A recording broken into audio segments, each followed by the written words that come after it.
Muy buenas tardes, bienvenidos a esta nueva emisión de Prevención TV, nuestro sexto ciclo en el aire y el tercer programa de esta temporada. Vamos a continuar con factores de riesgo. Hicimos unos dos primeros programas en los que básicamente nos dedicamos a definir de alguna manera lo que es hipertensión arterial. Por supuesto habrá más programas sobre el tema en el futuro. Y hoy vamos a seguir de alguna manera definiendo el resto de los factores de riesgo que nos interesan puntualmente. Así que luego de un breve corte abordamos el tema. Bien. Bueno, volviendo al corte. Javi, hay un factor de riesgo que es 100% modificable y anulable, ¿no? No es la hipertensión arterial que podemos haber heredado a nuestros padres, no es... ¿Qué se puede controlar? Que se puede controlar, no es la dislipemia que puede ser genética o que podemos controlar También vía lo la podemos dieta, controlar. o que puede obedecer a errores metabólicos de la edad, pero en definitiva también se puede controlar, también se puede medicar, pero hay uno solo, hasta donde yo sé, que de alguna forma es aceptación voluntaria de voy a padecer esto o voy a eliminar esto de mi vida, ¿no? Estamos hablando del tabaquismo.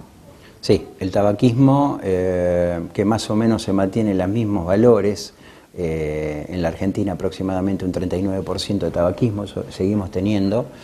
En Estados Unidos se ha hecho un análisis individual de cada factor de riesgo y el tabaquismo es el primer factor de riesgo en mortalidad, escuchen bien lo que les estoy diciendo, porque la gente se muere por enfermedad coronaria o accidentes cerebrovasculares, se mueren por cáncer de pulmón y se mueren por EPOC.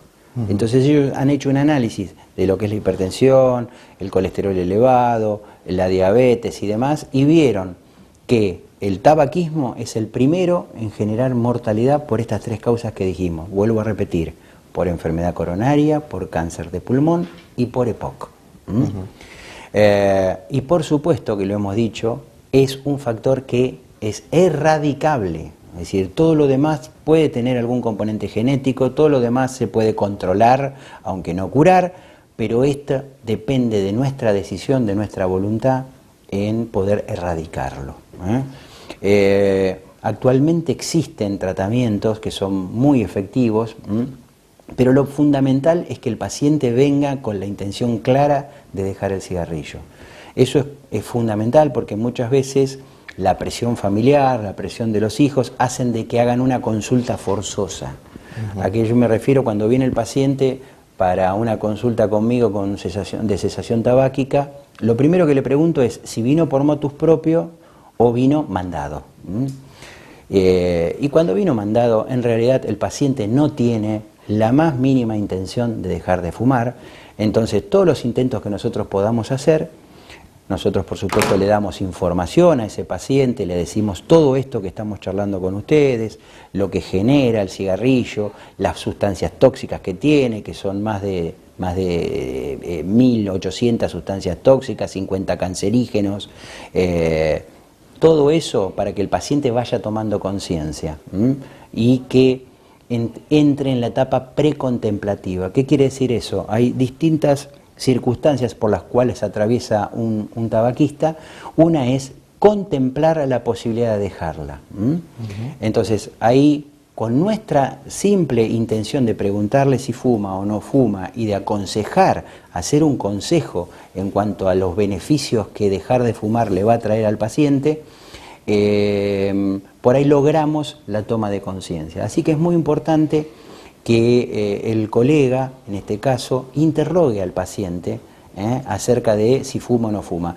Y esto tiene importancia porque y con la presencia de otros factores de riesgo, como la hipertensión arterial, que dijimos que es de altísima prevalencia, la diabetes, el colesterol elevado, potencia los demás factores de riesgo. O sea, duplica, triplica la incidencia de enfermedad coronaria en función de lo que el cigarrillo facilita en la pared de la arteria. O sea, las arterias, nosotros estamos tapizadas por unas células que se llaman células endoteliales, que están cerraditas unas con las otras. Cuando nosotros fumamos, esas células tienden a abrirse muy poquito y esa apertura de las células endoteliales lo que me genera es la penetración del colesterol, que aunque no esté muy elevado en sangre, me genera la formación de una placa ateromatosa que con el tiempo se va constituyendo cada vez más grande y el desenlace final de eso puede ser un infarto agudo de miocardio. Tampoco es gratis el hecho de fumar en otro sentido, ¿no? Uno puede tener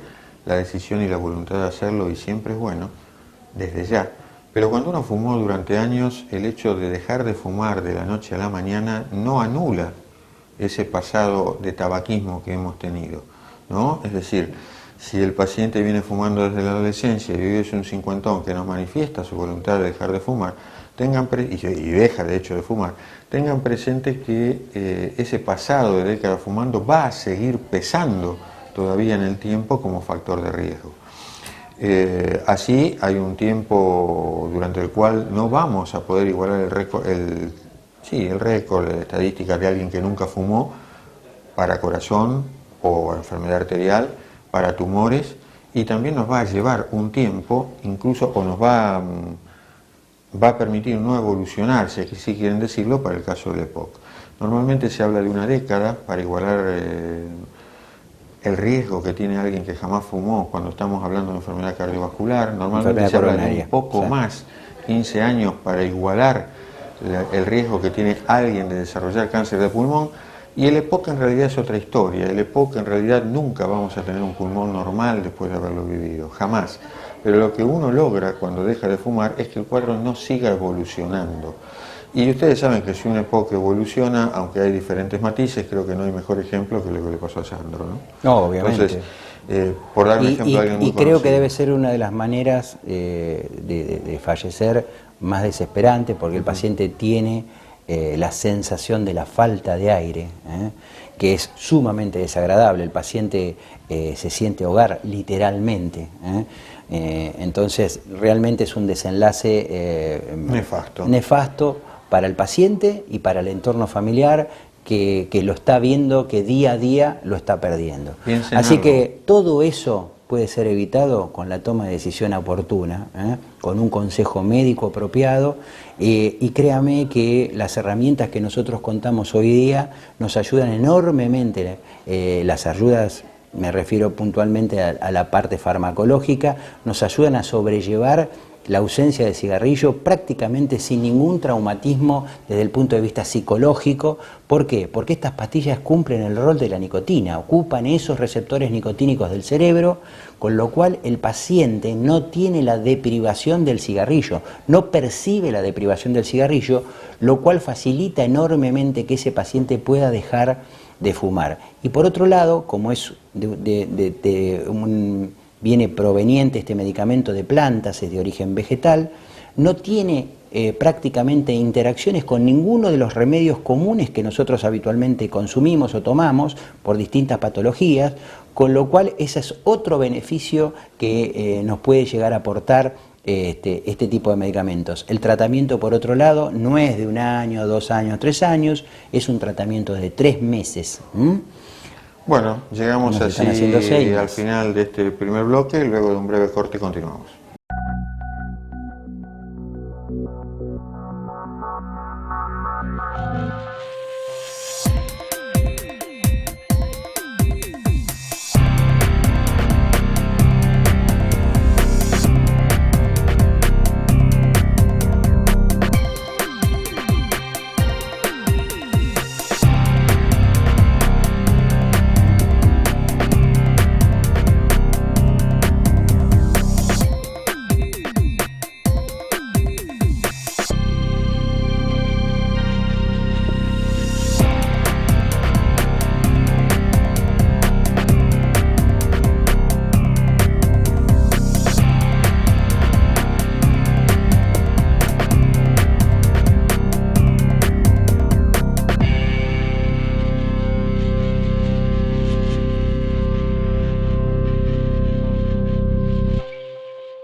Desde que usted contrata una cobertura médica hasta que comienza a utilizarla, todas las empresas son iguales.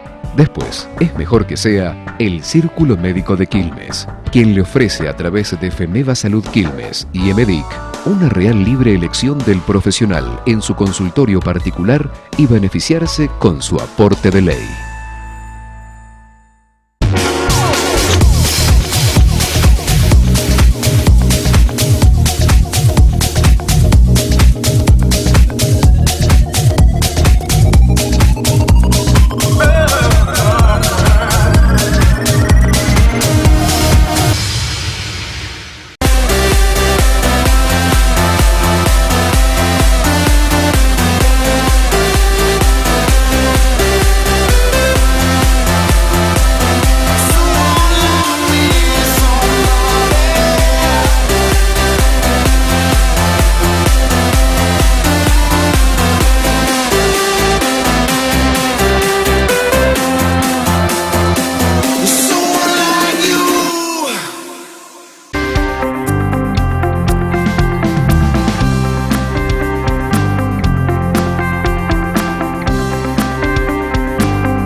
Bueno, continuando con el tema de los factores de riesgo, tabaquismo, como ustedes se darán cuenta, da para hablar de un programa entero. En realidad, la idea es ir planteando los factores de riesgo en sí.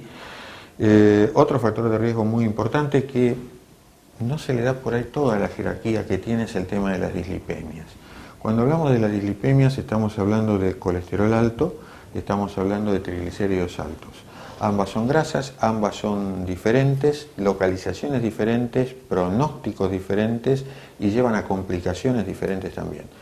Cuando digo que no se le da toda la jerarquía es porque Javier puntualizó hace un ratito algo que todos sabemos.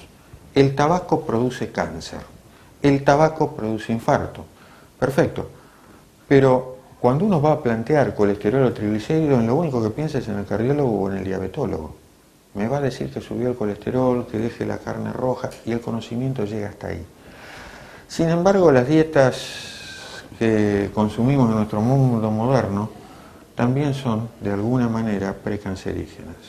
Cuando uno investiga los distintos tumores, en general, la dieta está nada menos que detrás de 1 de cada 3.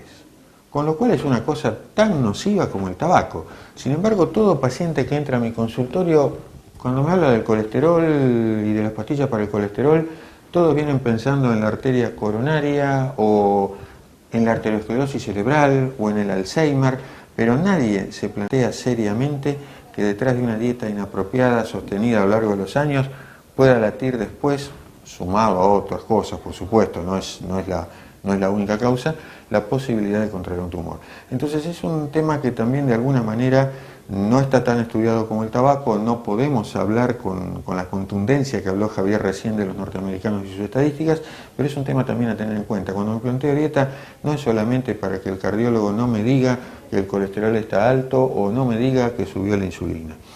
Bueno, yendo al tema puntual, hablamos de 2 tipos distintos de compuestos grasos.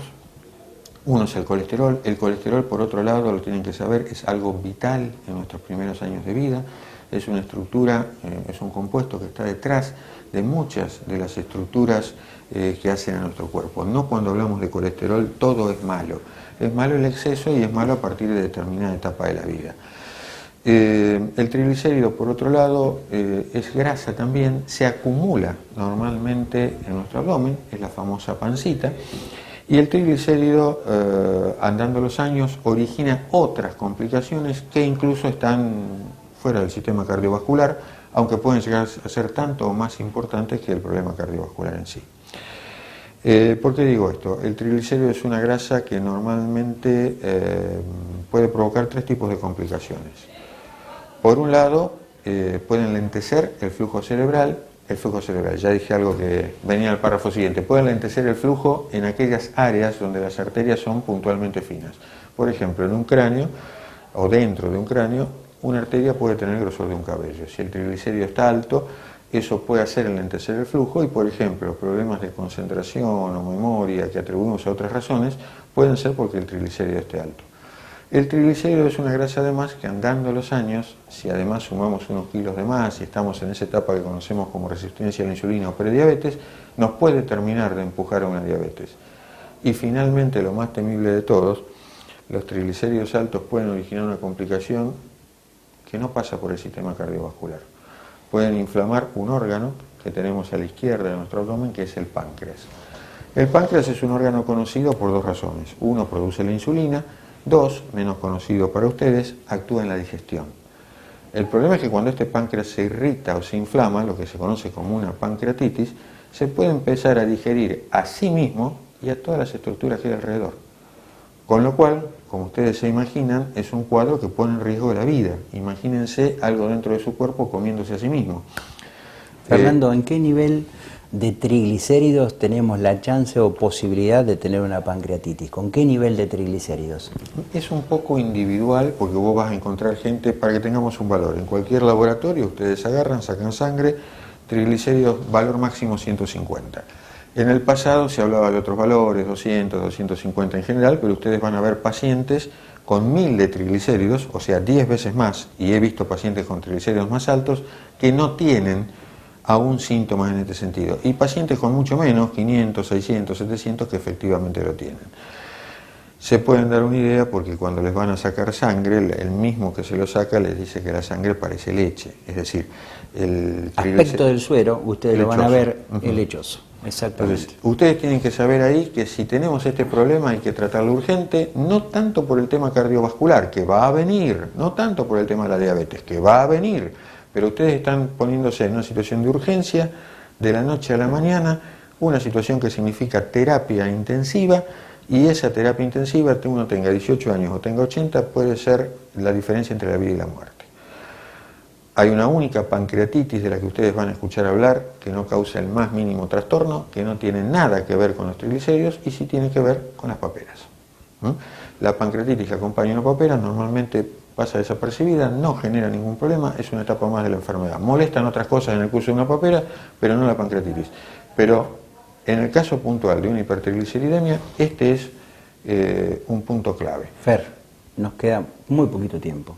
Háblanos de los distintos tipos de colesterol, cuál es el bueno, cuál es el malo, otra cosa. Y qué es lo que hace. El colesterol es otra cosa. El colesterol no lo vamos a encontrar fuera de las arterias, por lo menos no con un significado de enfermedad.